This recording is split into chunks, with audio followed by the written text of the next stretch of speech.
Hi, I'm John Cunningham. I'd like to spend the next couple of minutes talking about operating agreements for multi-member LLCs. This is perhaps the most single important thing that not only lawyers and accountants, but also business owners should know about multi-member LLCs. They should know a lot about operating agreements.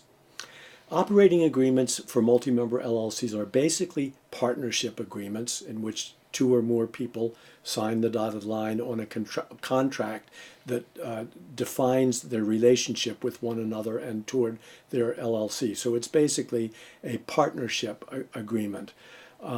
If you're a lawyer and you spend your time drafting operating agreements for multi-member LLCs, the first thing you try to do is to identify all the issues.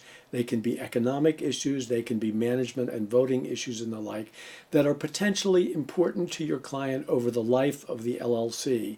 And then you work out with your client what's the resolution of each of these issues which is going to be the best for the client. For example, what should be the right to allocations of profits, distributions of profits, what contributions should be made up front, should post-formation contributions be required in certain circumstances. These are the economic issues. There are fiduciary issues often neglected both in LLC statutes and in operating agreements.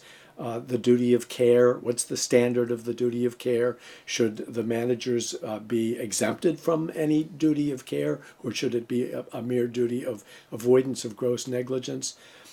Duties of loyalty, one of the most complex fiduciary duties relevant in LLCs, with probably at least 8 subsidiary duties of loyalty, like the duty to avoid to avoid competition, the duty of disclosure, etc. So there's these fiduciary duties. Then there are duties about how, if we have disputes, which in any LLC eventually there are going to be disputes among the members, how should we resolve those disputes? By mediation, by arbitration, by litigation, by some other method, conceivably. So there's dispute resolution. What should be the rules that govern the dissolution of the LLC? What is a dissolution? How should we wind up the LLC? How should we liquidate its assets when we pull down the curtain? So those are the big issues that have to be addressed, and you can address them because of this, what I've mentioned as contractual freedom, with great creativity, if you know how.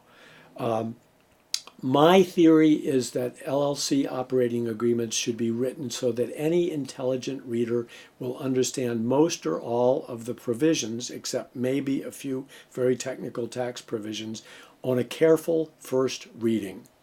And the way you do that is you have a title page, then you have a summary table of contents. There's usually about 28 sections, major sections in an LLC operating agreement. And if you read down that summary table of contents, you've got the big picture about the LLC.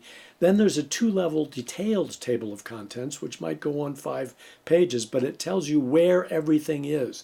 And if there's 28 major issues, there could be 300 sub-issues under those 28 issues altogether. But the main way you make the operating agreement intelligible to your clients, and if you don't do that, you failed, is you write it in plain English and you avoid taxis and legalese to the maximum extent possible. As a general rule, if this is the way a lawyer would express this, express it some other way. So that's what operating agreements are all about. I've written, believe it or not, a 2,000-page book about this topic over the past 20 years. It's called Drafting LLC Operating Agreements, published by Wolters Kluwer. But if you'd like to talk more about operating agreements, just give me a call. Thank you.